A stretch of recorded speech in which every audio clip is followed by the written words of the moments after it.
Hi all, I hope all is well, that you enjoyed your spring break, whether you traveled to faraway places or stayed close to home.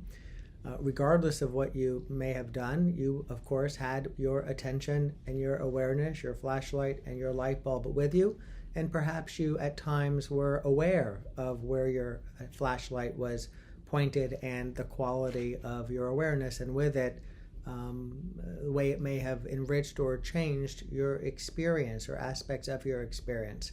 But here we are, seemingly back where we started, and I thought I would put together a short video clip that sort of touches on what we will be anticipating with regard to Friday's class, so that if you're scrambling a little bit to get caught up, this might be helpful to prioritize some of these things. So first, we've got Chapter 9, Connection, chapter you're reading from the book, and there's a writing assignment, which is a very simple and straightforward one after reading, to put together an answer to those three standard questions that I've been asking the last couple of weeks. That's due regular time.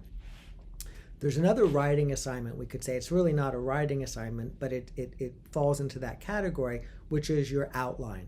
That's due Thursday at the end of the day, because I'm not going to be doing anything with it before Friday, so it's fine for you to turn it in at the very end of the week before we meet. Please pay close attention to the material on the class website that provides you with information to work on this outline, because the more thought you put into it, the more useful it will be for you, the more useful our meetings will be, and the less likely you are to have to revisit and reconsider things that you could have been anticipating and thinking about now.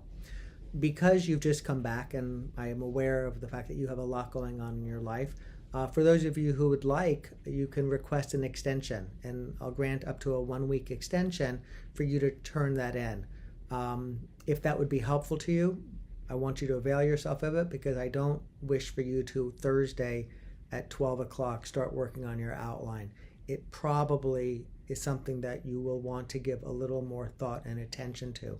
If nothing else, coming up with a draft in relatively short order, and then editing it, and then thinking about it, and then maybe editing it a little bit more. When we meet in our one-on-one sessions, we will be going into the draft outlines, the outlines you've already turned in, or the ones that you're working on based on when we meet and where you are with your outlines. Alrighty. So those are what we could call the 2 writing assignments for this week. Now there's also a reading. Now there's a reading in the materials that were handed out in class. If you didn't get this, they've been outside my office, and Kimberly has them, so you can have them. These have readings that will be very relevant to you in working on your final paper.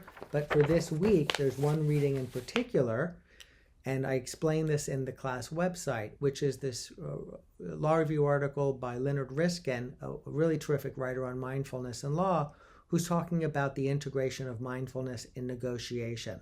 And so we're reading it, we're starting to read it this week, and I'm asking you to zero in on a couple of things, because we'll be reading it over, we'll be dropping in on it over the course of the next several weeks. For this week, I asked you to really become familiar with the structure, because he does in this paper everything that you're going to want to do in your final paper. Of course, he has a law review, the length to do it in greater detail. He's been thinking about this for 20 years when he's writing this. So yours will be a different paper, and you'll be addressing it at a different, we could say, level of depth. But nonetheless, he does a remarkably good job here capturing some of the key areas that you'll want to have included in your paper as well. So I ask that you really look at how he structures it, and we'll talk about this together. But importantly, also, starting on page 299, he explains a negotiation technique known as the core concerns. And as I mentioned in the video on the other side of our spring break, please practice the core concerns. He's applying it in a negotiation context. It really is a communication technique, and we could either look at all of our conversations, or many of them, as negotiations of one sort or another, informal, friendly, and all that, implicit, as well as some that are more explicit, maybe not so friendly. But the core concerns approach is one that you can bring into your conversations with your family and friends and anyone. So please attend to those pages in particular, starting on page 299, where he explains what the core concerns approach is so that you can spend time this week applying it. This is just like D&I. It's a very simple technique. Do not interrupt. To be applying it in your interactions with others so then we can talk about it. Talk about how it's a useful technique. Talk about its limitations as a technique. And also talk about how it can also serve as a mindfulness practice.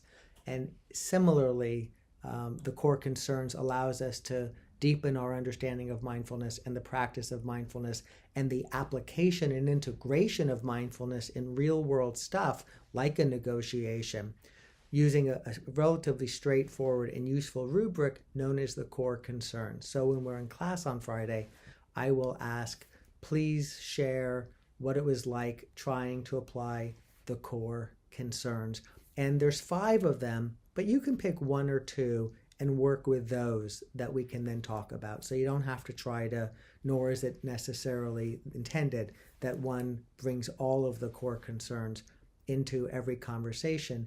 Usually the interactions will sort of have some of those core concerns made salient, and that's what you would then draw upon in that interaction. So I look forward to talking about that with you. So you need not read the whole law review article and you need not immerse in it, but get a sense of the structure and how he lays it out, and then zero in on the handful of pages where he explains the core concerns so that you can be applying it in your conversations.